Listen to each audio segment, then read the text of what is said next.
Hello, everyone. My name is Ryan Cam, and welcome back to the 2000 Project, where Russell and I watch as many movies from the year 2000 as we possibly can.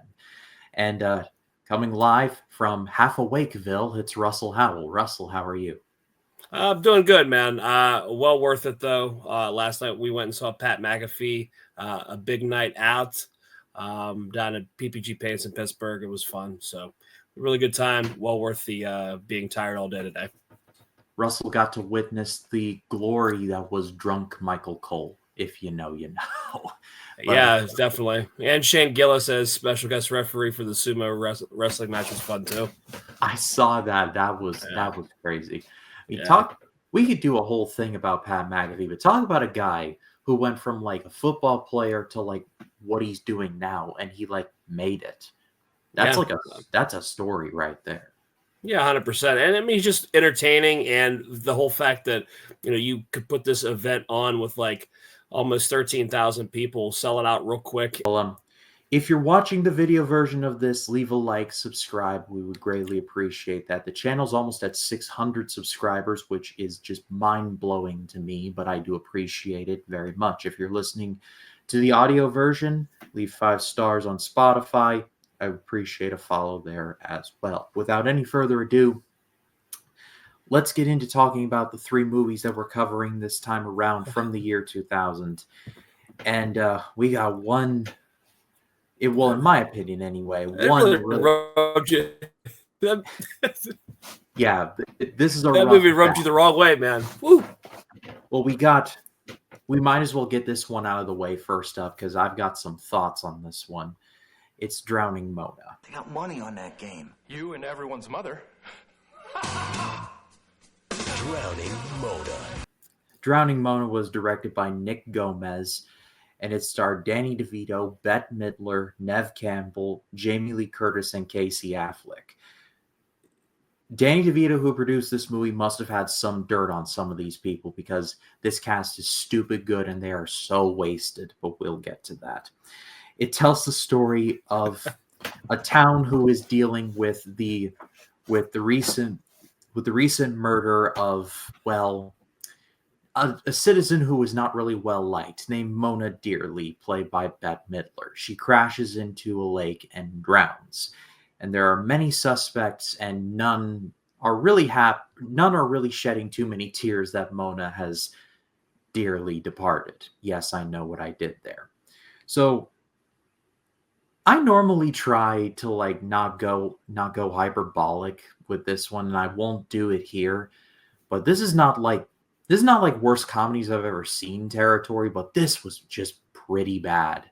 I didn't laugh once. How did DeVito get these people on board with this? He must have called in some favors. You remember that thing I did for you? You're going to be in this movie, Drowning Mona, and you're going to like it. This thing was just... This thing was just terrible. Yeah, I mean, this movie is far from great. I mean, I enjoyed it enough. Like, I'm not going to be too hard on it because I wasn't expecting a masterpiece by any stretch of the imagination on this one. I'm just amazed. Yeah, like the Will Ferrell character and young Melissa McCarthy. Can we just say that way before she blew up in Bridesmaids? I thought that was crazy, but and William Fichtner, by the way, too. Great William Fichtner, the character actor in like everything, just always great in everything he does. Super underrated, but I liked it fine. I mean, it was far from, oh my God, this is the best comedy of the decade. No, obviously. I laughed more on this one than I did, Super Dave. Do you know what I mean? There's quite a bit of more funny scenes in this film. I liked Casey Affleck. Crazy. You have like Academy Award winning actors in this film. Like, it's like, wow. This movie is okay. Like I said, it's definitely going to be one that you forget. But the fact that, DeVito you get all these guys, like all this talent in this film is just mind blowing. Neve Campbell was really sweet in this film. Her and, Casey Affleck are like a young couple that are wanting to spend the rest of their lives together. There's just a lot of different like subplots and stuff like that are kind of funny. Some of them are kind of cheesy. But at the end of the day, it was fine. Like this is definitely a forgettable film, but definitely not one of the worst ones we've seen. My whole thing and why I just don't like this movie is that it can just, number one, it's not that funny. Okay. I chuckled maybe at like one, two things, but the rest of the time I just was like, these are just not landing. It's all just one joke. They all hate Mona dearly. And it's basically not Miracle, but Murder on the Orient Express. I don't know if any of you are familiar with that story. Russell, I don't know if you're familiar with that story. It seems like you at least know what it is. Yeah. The basic conceit, for those that don't know, is that Hercule Poirot has to investigate Murder on the Orient Express of someone who is deeply disliked. However, everyone on the Orient Express has a connection to what this guy did in the past, and I will leave it at that. Yeah. Point I'm trying to get at is that the twist there makes a lot more sense there than it does here, because at least with that is more of the understanding of these people did a thing out of revenge because the person that was murdered did something that hurt all of them on multiple different levels. Mona Dearly is just a horrible person.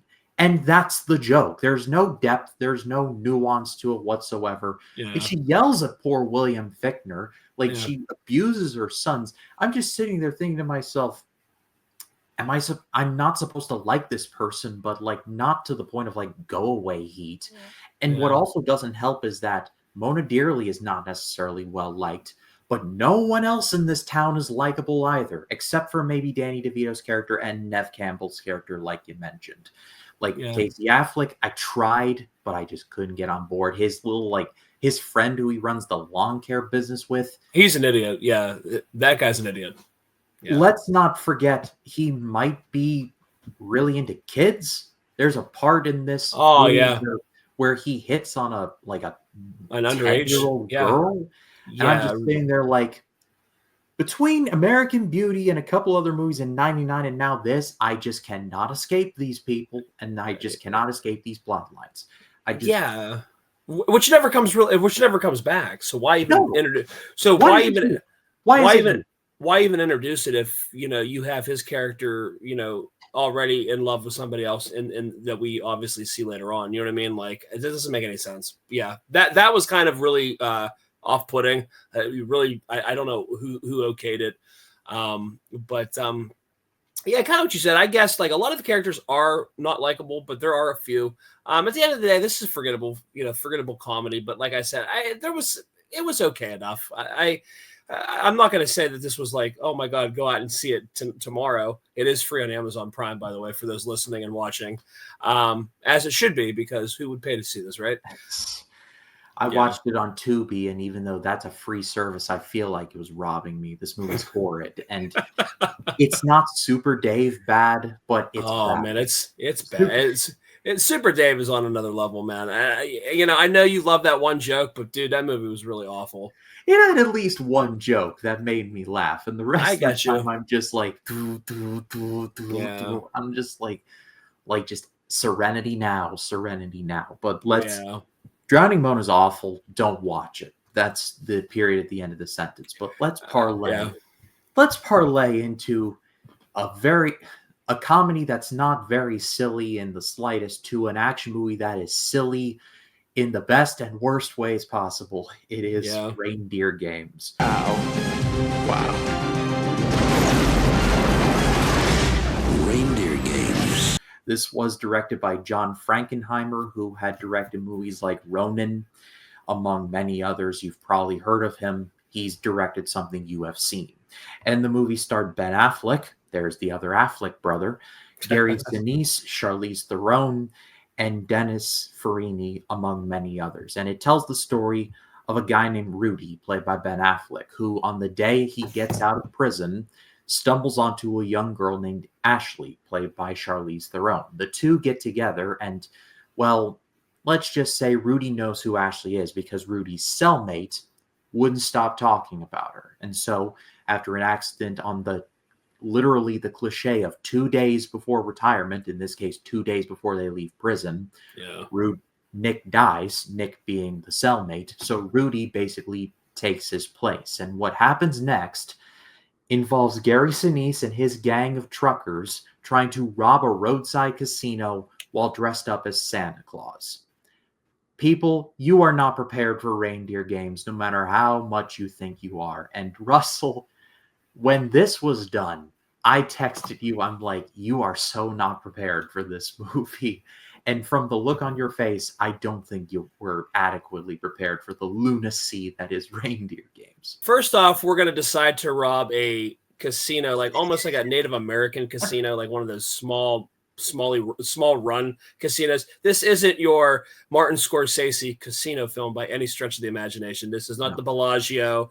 This is not anything Las Vegas-esque. No Danny Ocean, no nothing. This is, I can't see how there would be that much money in a small, podunk town in, I guess it's set in New York, but it's filmed in Canada, so I'm not really sure. But they got to be probably close on the border, I would imagine. But anywho, what I'm trying to say is I really can't see that this casino would be really worth the hit, so to speak. I get the chance of probably being caught trying to hit one of these probably a lot lower than trying to run a gambit on like a stretch of casinos, i.e. Ocean's 11.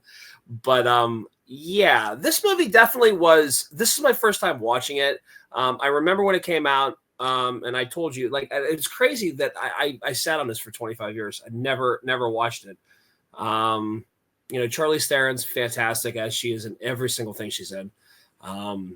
Ben Affleck's really great in it. Like, so obviously Affleck's cellmate's character kind of pretty much has like a pen pal relationship going on with Charlize Theron's character, and that's kind of how like you can tell like Affleck's character is giving him like grief about it, but on the same token, like he has somebody to look forward to when getting out, as opposed to Affleck's character that really doesn't. But obviously, like, what are the odd moments here? What are the odd moments that you're 2 days away from being released, and all these a series of unfortunate events happen, and Ben Affleck then gets thrown into this wild game that, yeah, like you said, you definitely aren't. You don't see any of this stuff coming for sure. And like I said, this movie's just nuts. Not only it like I said, it's nuts. And the thing is that this feels like a Die Hard knockoff script. Like, yeah. Like Gary Sinise is playing this totally straight, like he's going to be going one-on-one with John McClane or something like that. And I'm just like, no. Gary Sinise, thank you for this performance. You're the best part of this movie. But at the same time, like, you don't need to put this much effort into this. And like I said, Gary Sinise is the best part of this movie, and it's not even close. Maybe it's because I have a lot of respect for Sinise. Like, look up some of the work he's done with the veterans of wars in this country, and your respect for him will go sky high. Yeah. But he is legitimately the best part of the movie. He's actually pretty sinister. Like the scene with the darts, Russell. Oh, yeah, 100%. Yeah. And then his whole gang is just a lot of fun too. Like, his gang is just crazy. Like, Danny Trejo is one of them. Danny Trejo, yes. Clarence Williams III is another one of them. And Clarence, like, he just maximizes his minutes. Like, God bless him. Yeah, for sure. Yeah, like you have like the band of misfit toys for his like his heist team. Like, these guys have like no experience in any of this. Ben Affleck's serviceable in the film, though. I think Affleck's really solid in the film. I mean, this is early Affleck, so obviously he's not the caliber actor then that he is now. Obviously, he's not going to give you like a Gone Girl performance, or you know what I mean, or The Accountant. Some of his like later work that he's really fantastic in. This was okay enough, though. I thought this was really. It showcased Affleck as an action star.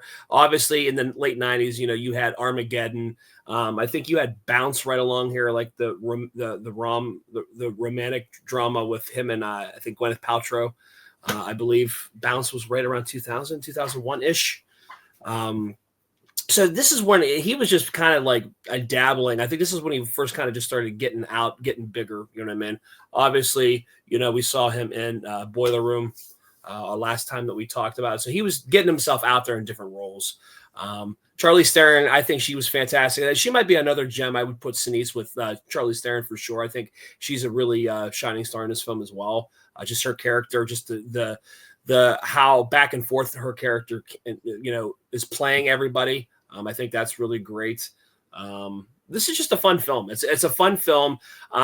There is so much. There's probably so many holes you could probably pop in this film for just being completely, out of left field crazy. But the suspension of disbelief you have to have in order to enjoy these types of films. This is a great popcorn film. It's a good, solid action film for sure. I liked it, and it's a good holiday watch too. And this even actually had me thinking more like Die Hard 2, because Die Hard 2 is set more outside, with during the winter time, and that kind of had me reminded of that. I agree, and just to put the period at the end of the sentence of this portion, I'm going to give this a good rating. This movie is insane. In a lot of ways, it makes absolutely no sense, but it's the shoving the popcorn in your face kind of movie. It's, to quote Sean Chandler from his channel, it's the Taco Bell movie. You don't question what's in it, you just taste and you enjoy. That's really what Reindeer Games is. Yeah, and 100%. Watch this movie for Gary Sinise. Like, if you really want something to sink your teeth into, Gary Sinise delivers. And Russell, the deeper we go into the decade of the 2000s, we'll see the depths that Ben Affleck will go to, like both the valleys and the peaks, because you're surviving Christmases and whatnot. Yeah, there's a lot of there's Surviving Christmas. Oh no, I covered that for Christmania one year, and that was terrible. I'm gonna have to revisit that. That's a bad one. But honestly, though, I may be on the minority on this one. I love him as Daredevil. You will have my vote for. That's one of my guilty pleasures for like Marvel movies. I really enjoyed that movie. Soundtrack banger, Evanescence. It just came out at the right time. I always championed that. So I always liked Ben as Matt Murdock. So I've never seen it. So great. So this is good. Cool. When we get to 2003, then on the project, then we will definitely get there. But yeah, for sure. Well, let's close things out this time around with the movie I did not expect to be my favorite of this bunch, but here it is. It's The Whole 9 Yards. What? Being yourself, nobody move, could get you killed. The Whole 9 Yards. This was directed by Jonathan Lynn, who had previously directed Clue, awesome, and My Cousin Vinny, which has one of my favorite meme clips of all time, where Joe Pesci walks up to the jury and says, "Everything that guy just said is bullshit." Everything that guy just said is bullshit. Thank you. I've never seen the movie, but I've seen that clip 10,000 times, and I love it every time. But I'm sidetracking. And the movie starred Bruce Willis, Matthew Perry, rest in peace, Amanda Peet, and Michael Clark Duncan, among others. And it tells the story of a man named Oz, played by Matthew Perry, whose next door neighbor turns out to be a man named Jimmy the Tulip Tedeschi, played by Bruce Willis. The Tulip is a former hitman for the mafia, pretty much like Richard Kuklinski or someone like that. Yeah. However, through a series of events, he got out on witness protection and is now living life as a free man in Canada. However, Oz's abusive wife decides that she wants to put a hit out on the Tulip. So Oz goes to Chicago to say, like, hey, the Oz is my next door neighbor, but there's a whole game of 3D chess going on with the whole whose side is on who and whatnot. But didn't expect to love this movie as much as I did, but I kind of did. It's not going to make my top 10 personally, but I had a good time with this one. Yeah, this is my first time watching this film. This is another one where I slept on this one. Nothing like waiting 25 years to see this. Michael Clark Duncan, also another rest in peace, kind of crazy.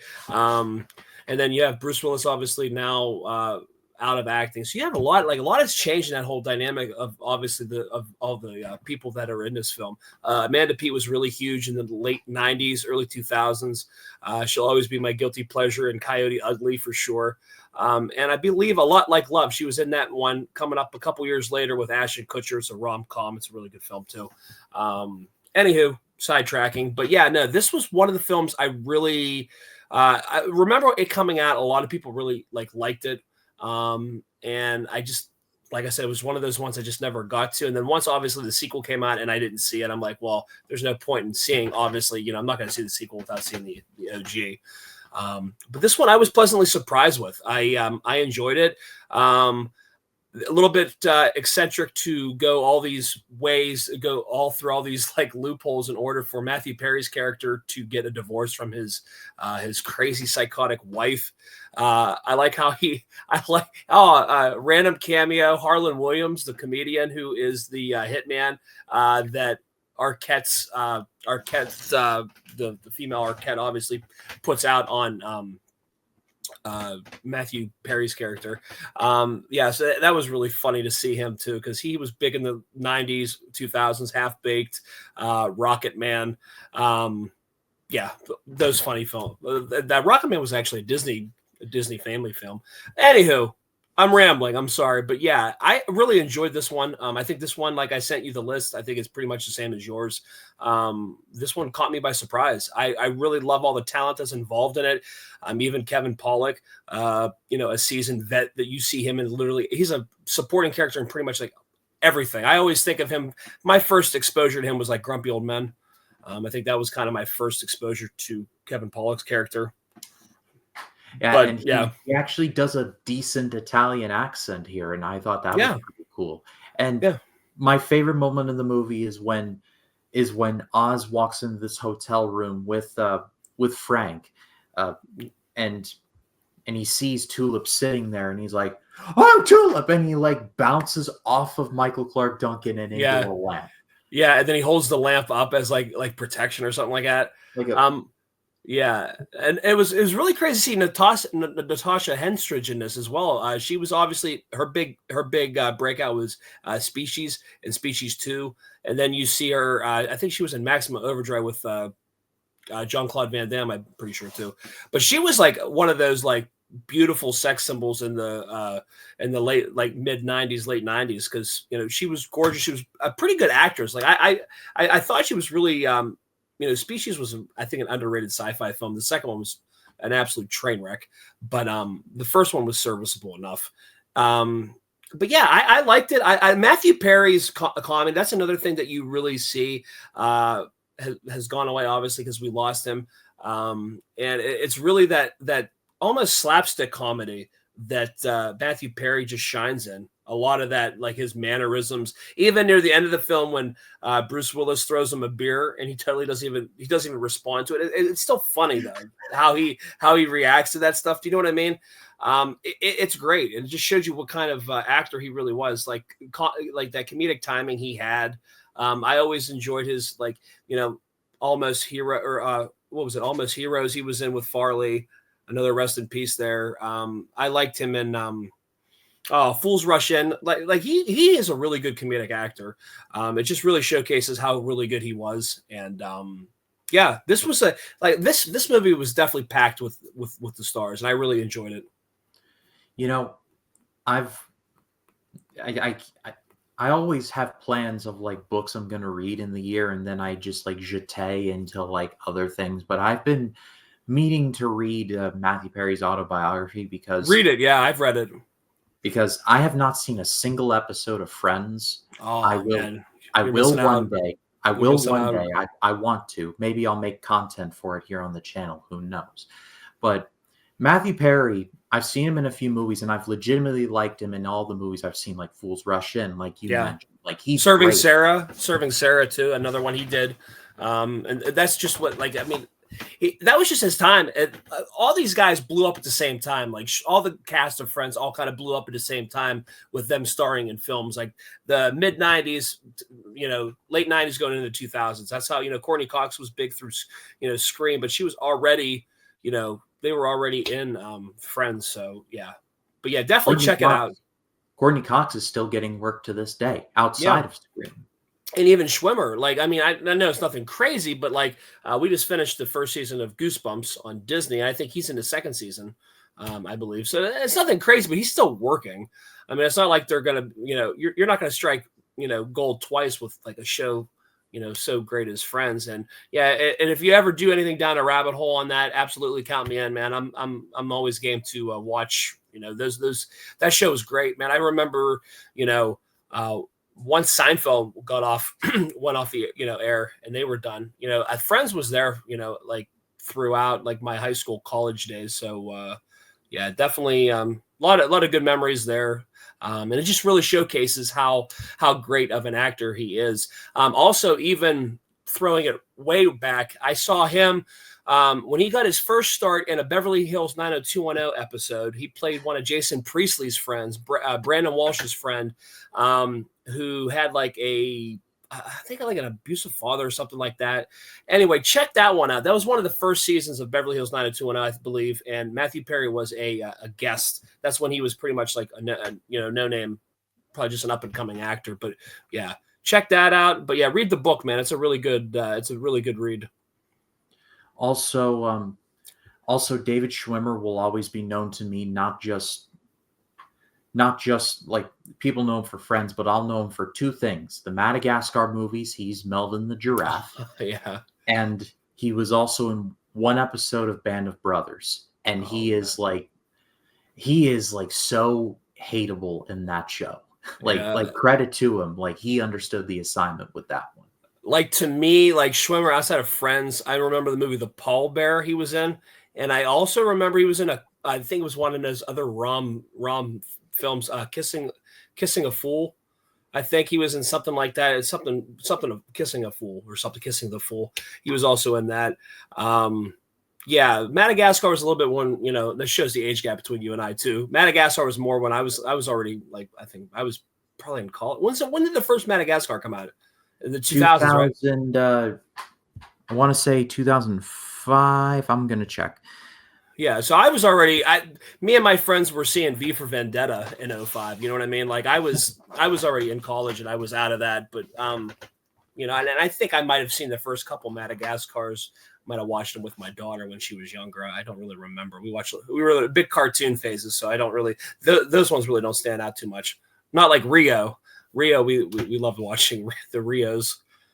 Haven't seen Rio in a minute, but I'll never forget that moment in the trailer where George Lopez, his character's like, "You did not feel it in here." Yeah. And then the one bird spits out saying, "Like, you think?" Yeah. Like, I just love that so much. Yeah. But anyway, back to this one. Like I said, man, this is definitely a recommendation for sure. Definitely check this one out. This is one of the ones that this is kind of like this would be like your under the radar 2000s film. I don't think like this one gets really talked about a whole lot, but at the time, this was a big deal because it was such a star-studded cast, man. These guys were all banging it out. Like Amanda Peet was big in the 2000s. Obviously, Matthew Perry already had Friends, so he was already a big deal. Bruce Willis was Bruce Willis. Natasha Henstridge was already big. So this was definitely, and Michael Clark Duncan was still working in it and everything too. So, but yeah, definitely a really solid film. One that has a little bit more, I feel like it explains everything. The plot makes sense. Even with like the dental records and stuff like that. If you know. I like how they paid attention to detail with that stuff. So it made it a little bit more believable. It made sense. So you kind of go along with those types of films when they do that kind of stuff. I'm going to go and give this a great rating. I was going to go high good, but the more I've been talking about it and turning it over on my head, like, like moments resurface in your mind that you like, you really like that. So I'm going to give it a great rating. I'll be generous. Yeah. We've got a lot of movies to cover left in the year 2000. However, as I sit here now, this is an early contender for my like over under, my overlooked, underrated, my on my list at least, Russell. Yeah. I don't know how you set that up. It'll be kind of interesting to see how you do that because then we can kind of like snowball that. That'll be fun. Looking forward to that as well. Because I know obviously, and I think just like the problems that you run into with a lot of these lists, best of years, you get a lot of the Oscar Beatty films that we just are so ingrained watching and just really enjoying. You know what I mean?